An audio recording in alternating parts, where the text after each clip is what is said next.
presenting to you, talking to you about the future, past and present of EU4, probably the most confident man in the company, DDR Jake.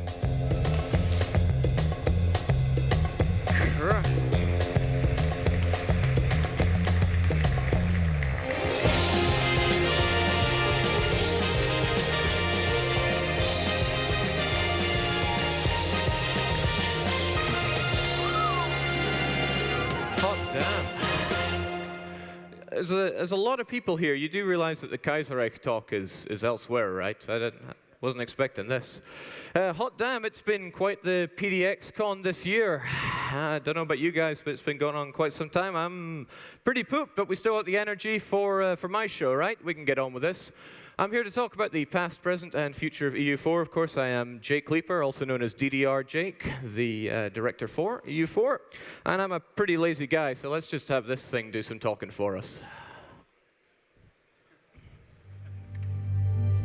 Noble men and women, 80 years ago we cast off our Danish oppressors and soon fought alongside our allies in London to seize the Baltic from unfit tyrants. But now we stand again on the eve of war. As we speak, in Swedish North America, an army hardened in war moves north. Fleets embark from our colonies in Swedish Cuba to seize the rich islands of the Caribbean, while ships in Swedish Africa head south to secure the trade routes to India. Our other allies in Castile and Austria reassure us that they will honor our alliance. London has foolishly focused on their petty squabbles with Paris for generations. What thought have they given? Or steps have they taken to protect themselves from their growing allies in Stockholm? Not enough, I say. When storytellers and poets write of tomorrow, it will be of the day that England, nay, the world, was rocked by the great and mighty empire of Sweden. Whew. That was good. The closest thing I've had to sleep in a few days. Okay, so that was the trailer that we all saw just when EU4 was coming out all those years ago. Hot damn, it's had quite a ride, hasn't it? And it's still got quite a ride to go. As you saw, I was announcing Dharma earlier on today. No, that was yesterday. See, it's all just blurring together. So, EU4, when it came out, and maybe this is a bit disingenuous because at the time that this was coming out, I was a very excited guy still living in Scotland. I remember I preloaded the game onto my computer, bundled it into the back of my car, drove to work, unpacked it there, and just made sure nobody came into my office for a while. It was a fantastic day. So, no, when the game came out, it had a whole load of initial goals. The game had to have so much immersion, you needed to feel nothing but the ruler of your nation in EU4. It had to have complexity on par with EU3. We got any EU3 players in the crowd? Hell yeah, so good, so damn good. Had to have, of course, the engaging mechanics that you come to expect from the grand strategy games. It needed to be superior in the way that it looked. And, of course, historical plausibility. If you remember in EU2, you know, just because you're Spain, you're going to go bankrupt. Well, no, it shouldn't be like that. It should be cause and effect, right? So it's not a case of this could have happened. It's not a case of, oh, we could be in space by the 18th century. That's not what we're looking for.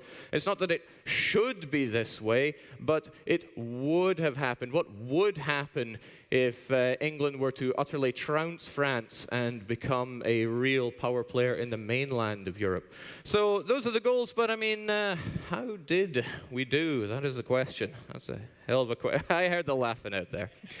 Oh man, look at that. That's EU3. What a beauty. What a beauty at the time. And this is with Divine Wind. Yeah, Divine. Oh man, that Tibet, those borders. Beautiful at the time, hell yes. But this was EU4 when it came out, or at least shortly after it came out. I couldn't even find version 1. I know you're sniggering there at Memel, but yes, rest in peace, Square Memel. Large strides had been made when EU4 came out. Again, very disingenuous. I wasn't working here at the time. I was just playing away, going, hot damn, this is the best experience I could possibly hope for. How can we top it? Well, we had to top it because it's had loads of releases since it came out. Hot damn, I mean, that's 25 major versions, not even counting all the fixes that have come along the way. And this kind of support for the game after it came out really served it well. It's been a highly successful product, over 1 million. It's so hard to envision 1 million players, 1 million anything, really, but so many people enjoying the game. And of course, the support that has been given has kept it. This long-time support that we put into it has ensured that, well, I mean, you guys tell me, do you like Europa Universalis?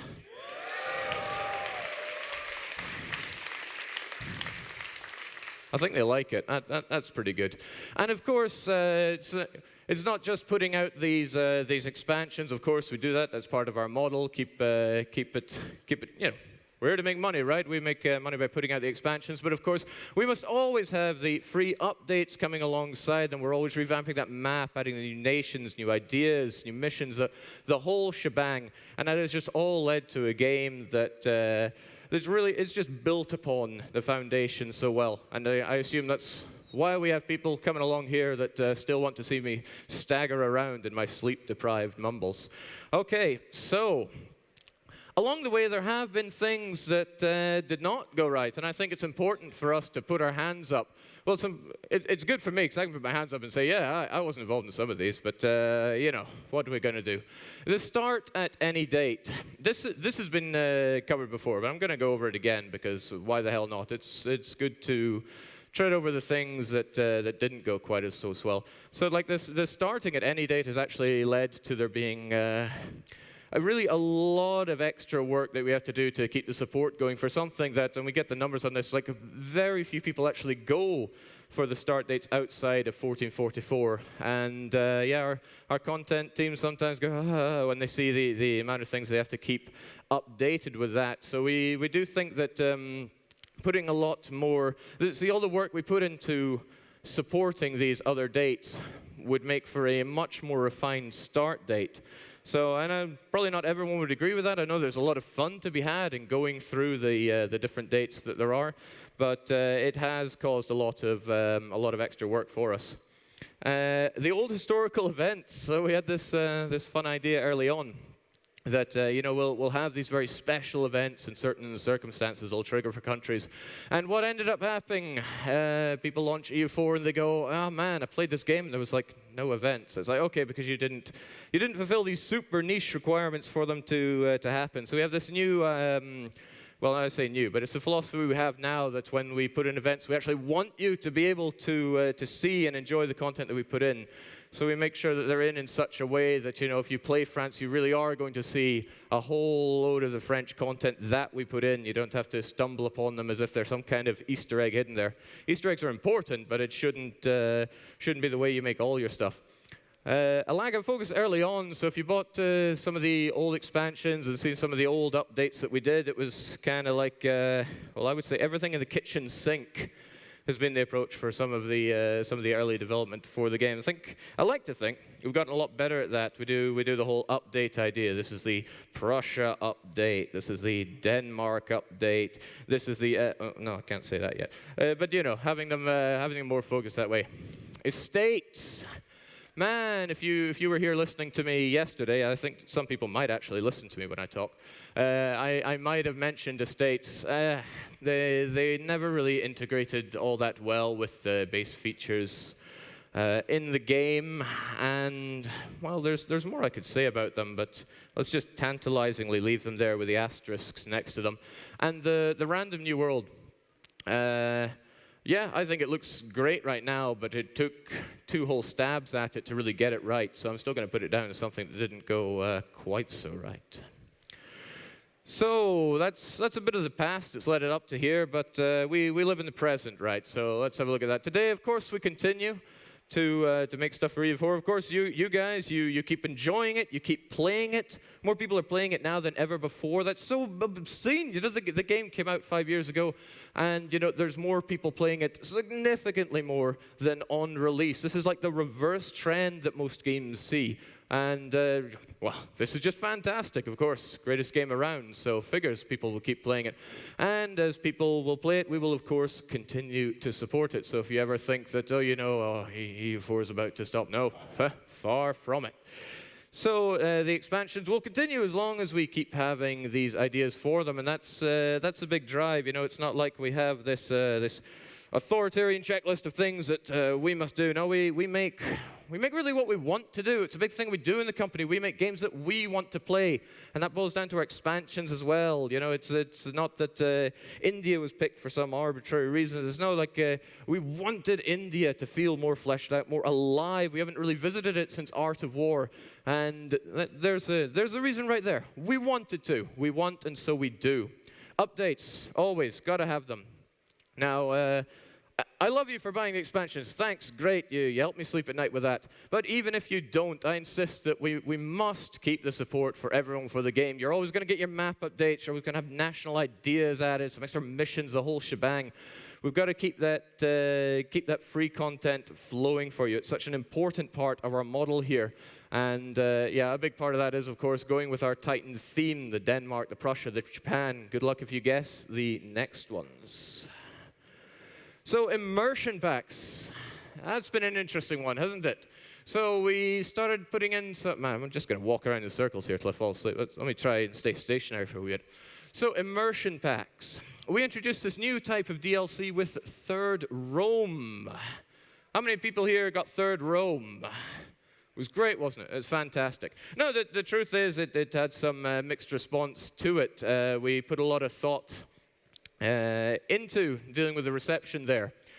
We believe that immersion packs was a great thing we could do. It afforded us a lot of flexibility and a lot of ability to really indulge in what we wanted to do. We could have this concentrated pack injected into an area that we really wanted to. So we did a lot of investigation on what people really thought about Third Rome, did a lot of self-reflection, and we got quite a bit of information. There were some people that, you know, not really interested in Russia. Okay, I played it once, that's fine, but if I'm playing my 700th game as Austria, what does that really bring for me, apart from, you know, a bit of trouble dealing with Russia now? So Rule Britannia followed up with that one, and the reception was magnificent. Sold really well, got a lot of great reception. We enjoyed playing it internally as well.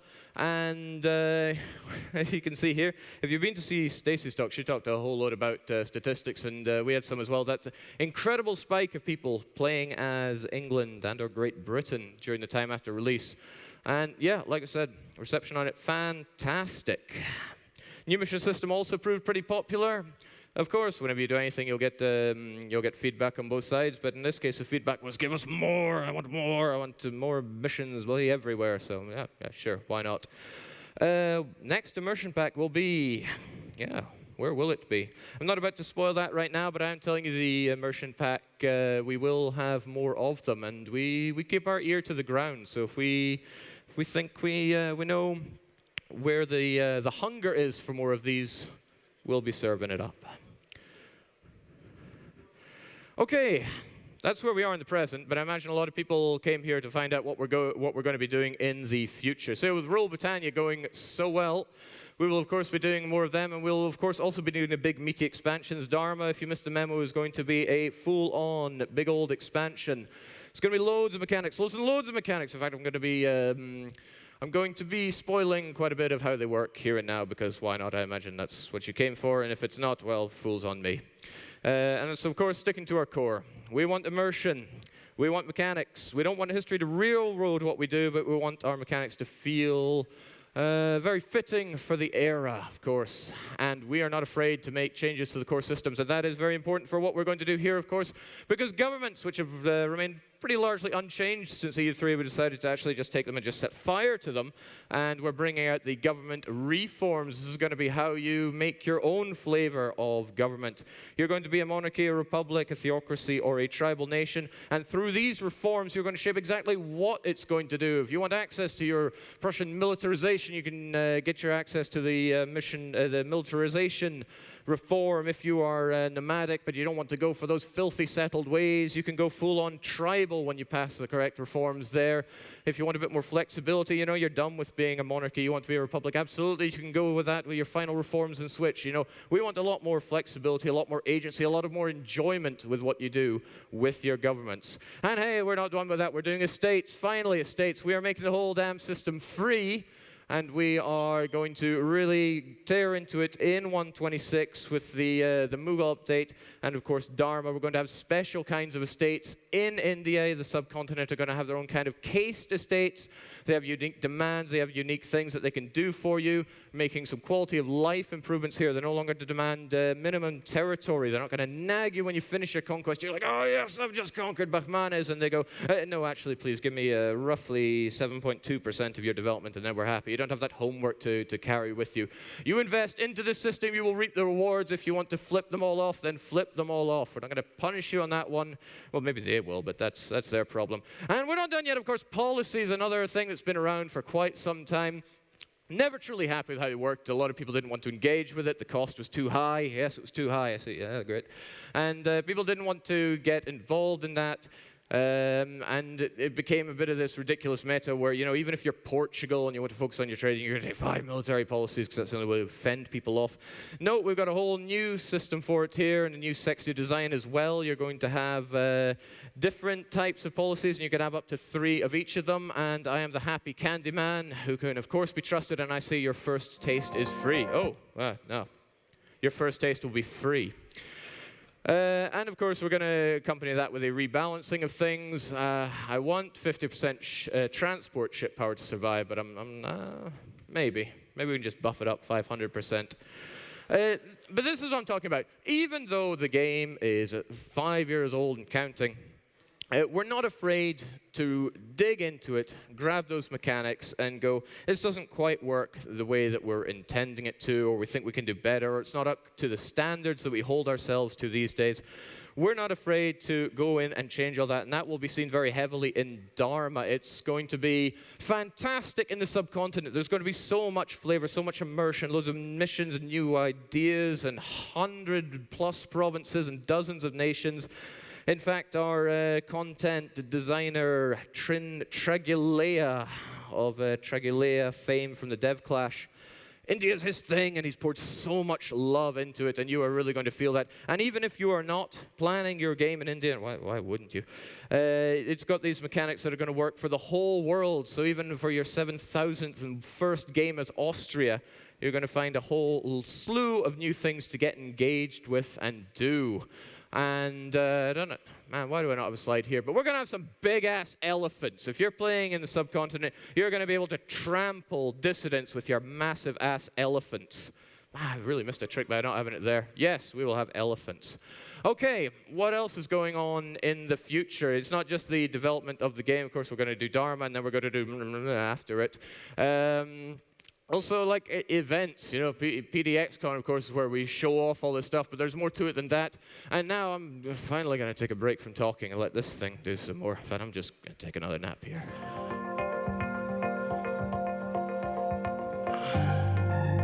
I think it was a very, very unique experience. Being in a castle like this alone is amazing, combined with the EU4 LAN party that was awesome, with the staff. They did so many cool things, so crazy. Very, very, very crazy.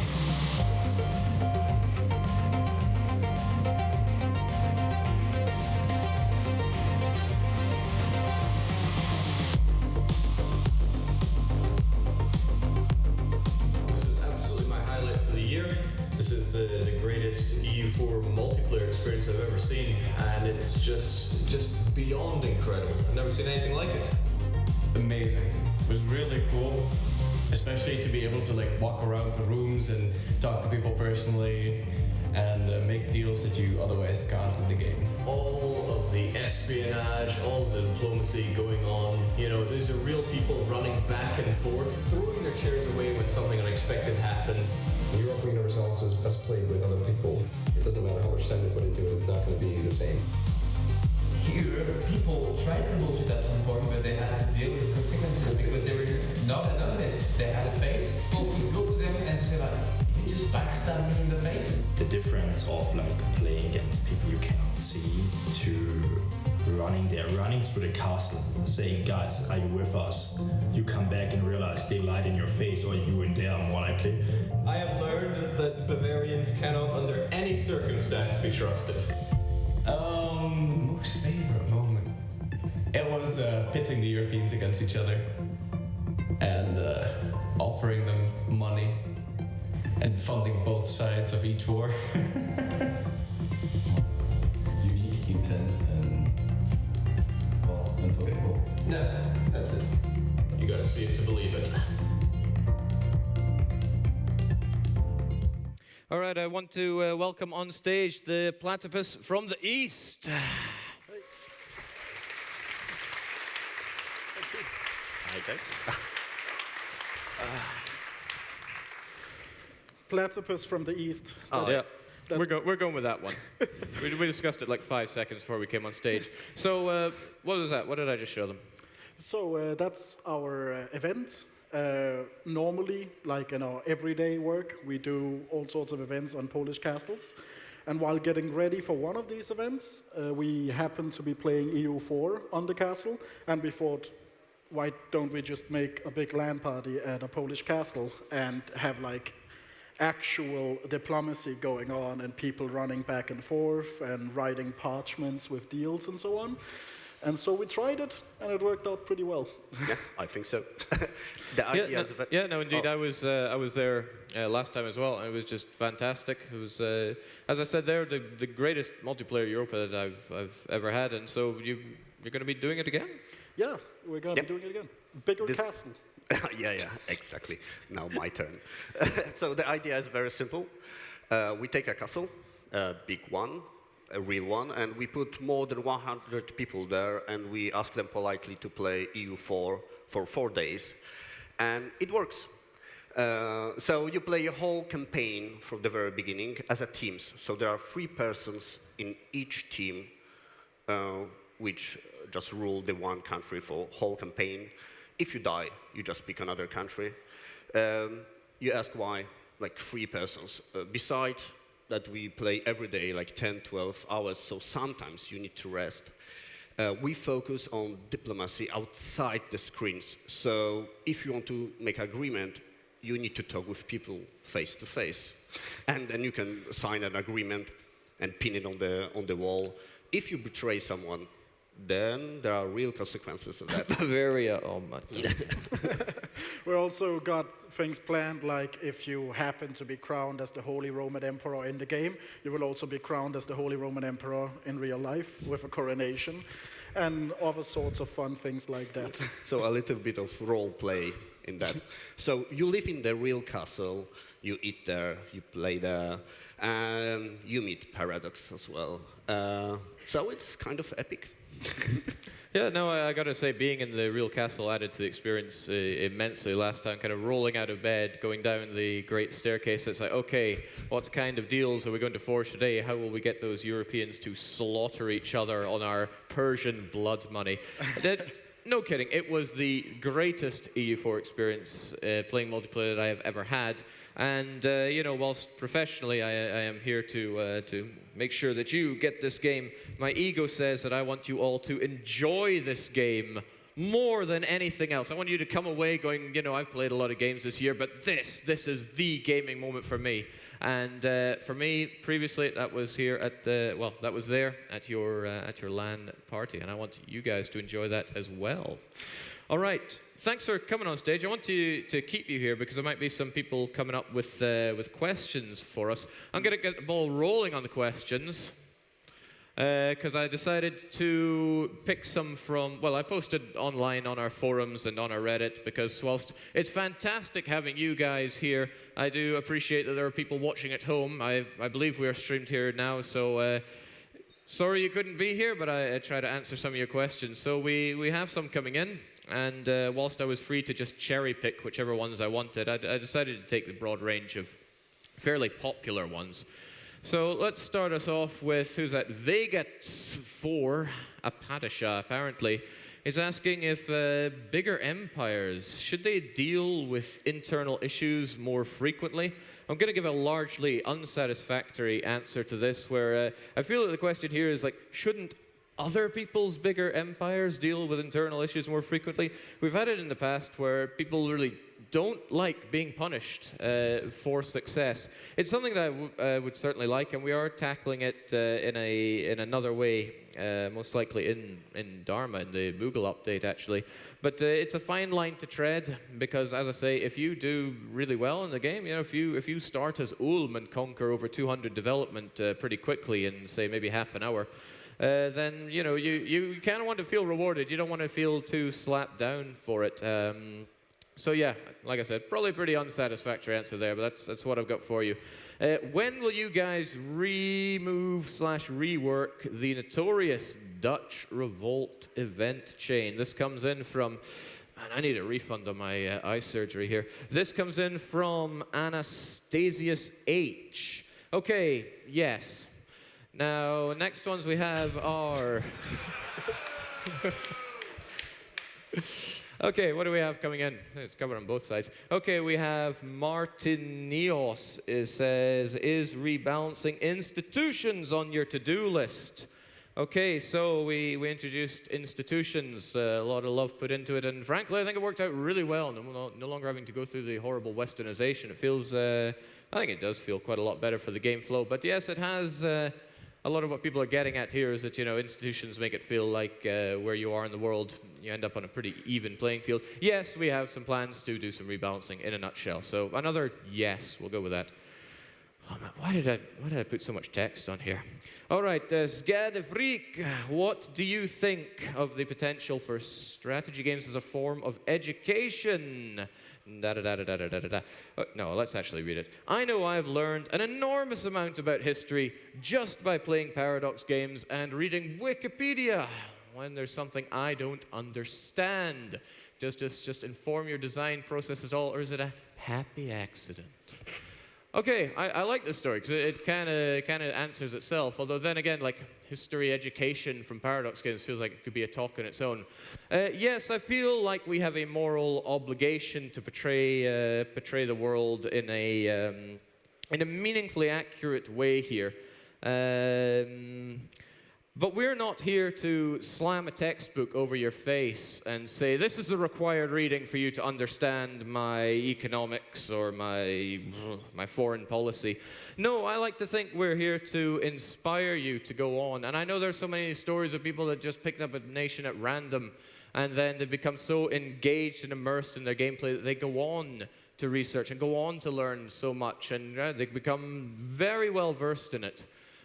So that is where I feel we are. We have this responsibility to guide them there, not beat them over the head with it, but yeah, inspire them to go on. And as I said, go through Wikipedia. It's a great starting point. You've suddenly decided to form Persia, but oh man, I don't know much about Persia. So you end up going on, reading more up about it, and then really informing yourself. I think it's an inspiring story, and that is where I feel we fit into it. We're there to inspire and direct you. Okay, one more, and it's coming in from Palando. They're a captain, I'm told.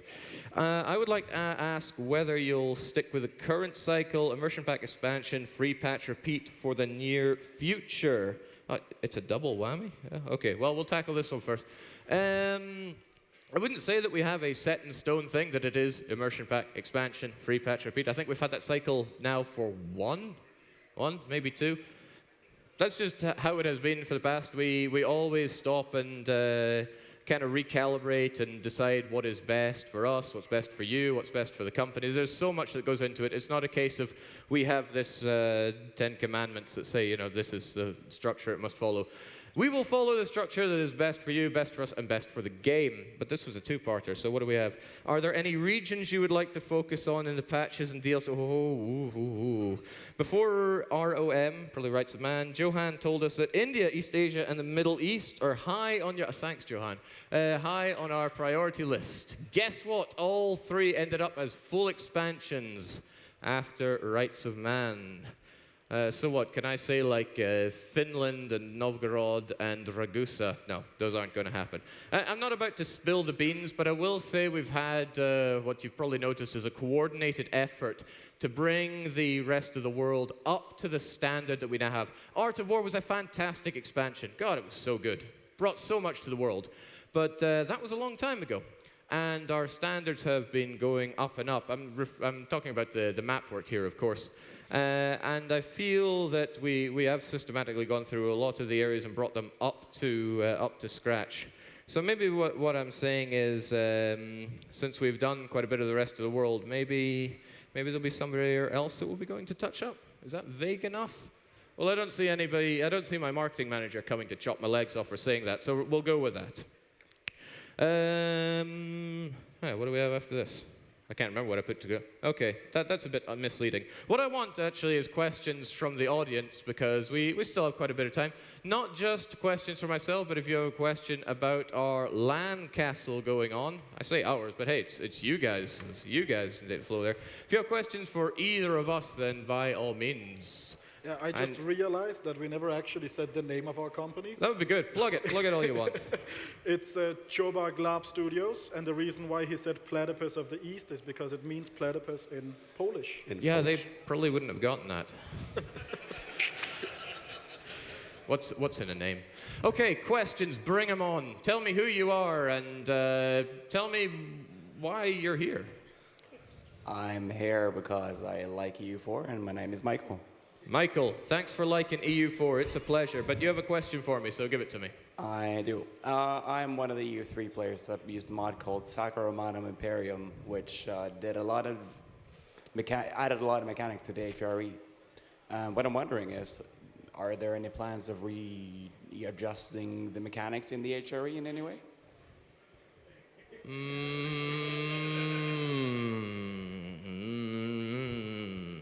You don't have to answer if you can't. Good. Do we have any more questions? Okay. I love the HRE. I love the heart of Europe. I love Mother Europe. The HRE mechanics are actually pretty good, but they do come, as you said, all the way from EU3. A rework of the mechanics there, it could happen. It's not impossible. Anybody else want a similarly dissatisfactory answer to one of their questions? Then just bring it up. Name and why you're here. Oh, God. Yeah. Rune og Poe on form. Feature bloat in EU4. Yes. And interfaces on interfaces. Was there a question? Yeah. Any thoughts on it, or what you're going to do about it? I do think about them. They keep me up at night. No. EU4 has been around for a long time. It's something to admit that we've not always been the best at integrating our features quite as well as we could, and it does lead to, as you say, feature bloat. It is something that we're trying to come down on, and in fact, I like to think Dharma is going to take a big stab at that. The big three that I talked about when I was talking about overhauls that we're doing are much better interconnected than we have been in the past. Certain reforms are going to impact on whether these estates are going to have better loyalty with you or have more influence over you and what you can do with them, and also the policies. Maybe you can have more policies based on what you're actually... I lost my train of thought there. Basically, yes, we have better integration there to hopefully work away some of your concerns that you may have with feature bloat. Great, maybe that was slightly less dissatisfactory. More questions? Yes, and you already know me and what I represent, so let's get past that. No. Not everybody here knows your name and why you're here. My name is Wisse.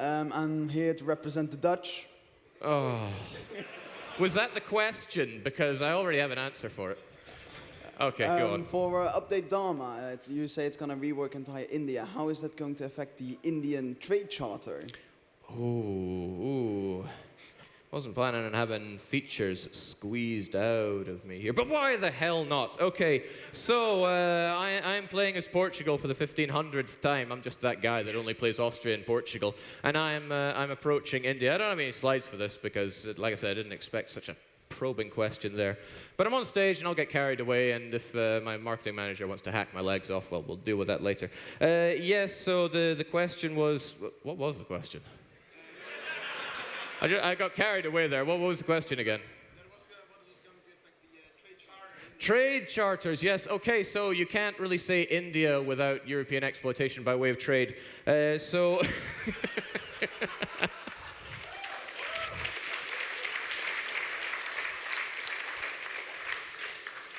Yeah, so if you get Dharma, this is also going to unlock your ability to do the trade charter regions in the area. And we have also done something that, you really make me spill the beans here. Whatever. We've also done something that people said we'd never do, and I think we even said we'd never do. But you actually have the opportunity to charter a province there directly from the Indians. If I were to put it in other words, a way to buy provinces in these areas from them. So what we do is, even if you're Portugal, maybe your military might isn't quite up to scratch, you can go there and just go, hey, look at this fat sack of money I got. I want some hugely ahistorical province like Goa. So yes, there is work done in there. I don't want too much squeezed out of me, so do we have any more questions? Is that Hello? a cue? Jeez. Yes, hello, welcome. My name is Manuel, and I represent the Holy Roman Empire, Friedrich von Habsburg, and he asks, is there any chance of getting a map mode that shows edicts active in states? I'm trying to think of a really sarcastic response to this, but I'm pretty sure there is. Am I blind? Is there a map mode for your edicts? Yes. I don't think there's a map mode, so we'll get on it ASAP. Could you give me the number of your eye surgeon then, please? I said one question.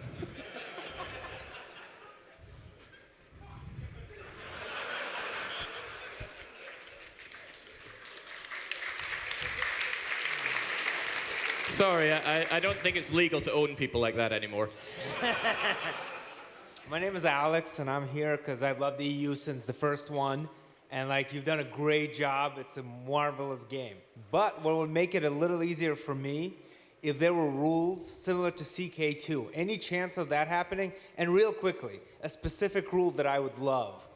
Let us do away with all of the nuisances in the new world. I want just an empty map so I can colonize it and be a miserable European. I'm going to have to imagine I didn't hear the nuisances in the new world. It is not something that's currently on the cards. I understand. Quite a lot of people go, where's my rules? But it's not something that we currently have in consideration.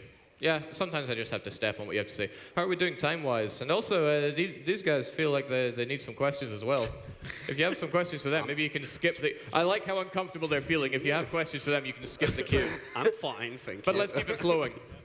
Hey, my name is Rene, and I like EU4, but I have to remind you of Box.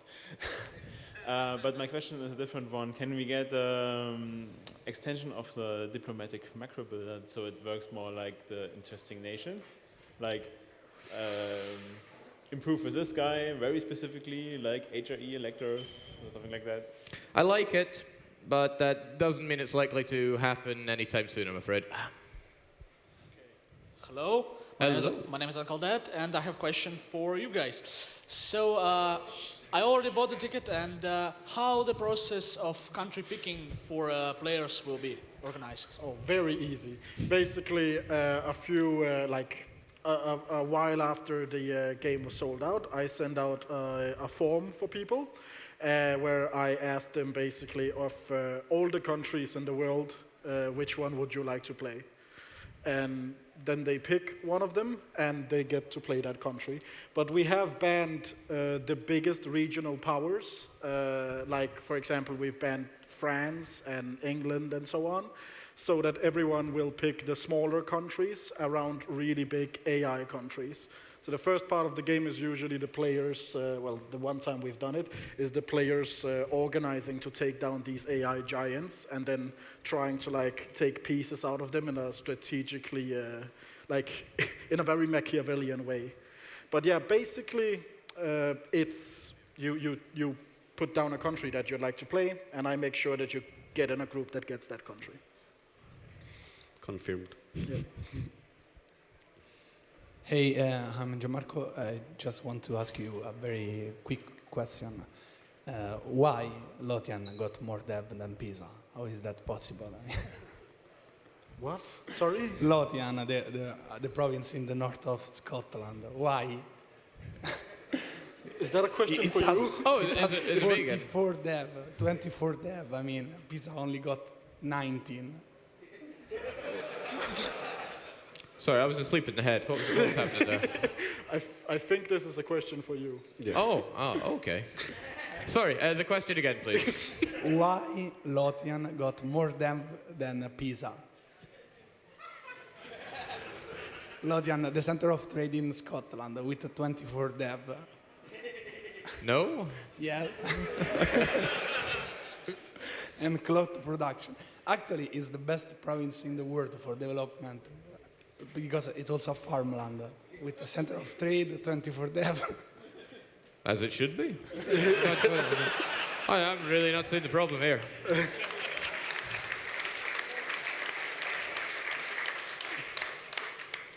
Hi, talking about dev. Nice to meet you talking about dev. Hi. Why are you here? Very strange parents. I'm Lucas. I've been playing EU3, EU4. I remember your days of Ryuku and MNT as well, EU3, a long time ago. But I had a question, and thinking about the panel earlier, I'll try and say what the feature I don't like and what I would like it to do. So for instance, for me, it's the dev system.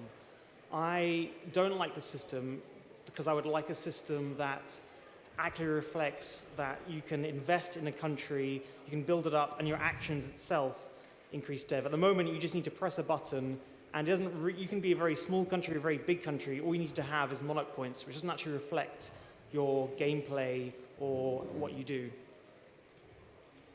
So my question then would be, are you happy with the dev system, and would you think about changing it, and how would you do that to better reflect player agency? There's a really simple answer that I could give to this, but I also want to expand on it a bit. EU4 really has a kind of a philosophy of direct action. We really empower the player with what they can do in it. The power system plays very heavily into that. It is a very conscious choice that development is just one click away, and I sound like a salesman, which doesn't sound good. But no, this is a conscious choice here that the game is about direct action, and this is the power you have. I understand that, and it's something we hear quite a bit, it's like, I kind of want it to reflect more on the long actions that build up to it, but it follows in line with the likes of stability and war exhaustion, how you can interact with those using your monarch points with the click of a button. It is our direct action approach. So yes, I am satisfied with how it is for the game. I understand where you're coming from, but it's how we have designed the game very purposefully. Thanks. Thanking me for an answer they don't like. This is amazing. All right. Hello, my name is Julius, and I'm here because I have too much free time. Can I trade for that free time? No, you can't. Oh. Unfortunately. Very well. But my question is there any plan to rework the peace system, peace mechanic, like introduction, something like ceasefire mechanic, something to give depth to this feature? No. Okay. No, it's a difficult one because you ask me, are there any plans? And if I say, why, yes, suddenly it becomes, oh, this is confirmed. No, there are not currently any plans to do that. It's certainly an idea, and an idea that could blossom, but to say that there are plans would be disingenuous here. No, there are no plans for such. Okay, so nothing soon. Nothing. Oh, that sounds like a trap. No, there are no plans to redo the peace system such that we have ceasefire. Confirm new Dharma thing. Ceasefire. No. Last question, 90 seconds left. Oh, man, okay. All right, hi, I'm Joseph. I'm here because I play way too many video games. Aren't we all? Yeah, right. My question for you is, naval combat seems to me to be a little ignored. It hasn't changed much since the start of the game. Do you have plans to change it, make it more complex, or tactically similar to land combat? Man, I don't want my last answer to just be no, but it's not currently on the plans. There we go. That's a bit less soul-crushing. All right, Shams has given me that look that says, Jake, you got to clear off. We don't like you anymore. Yeah, man. Okay, no, thanks a lot for having me here. I got to say, PDXCON 2018 has been a whole lot of fun for me, and I can only assume it's been a lot of fun for you because you guys are still here for my talk of all things. So cheers, and, keep enjoying it. We're going to throw one hell of a party, all right?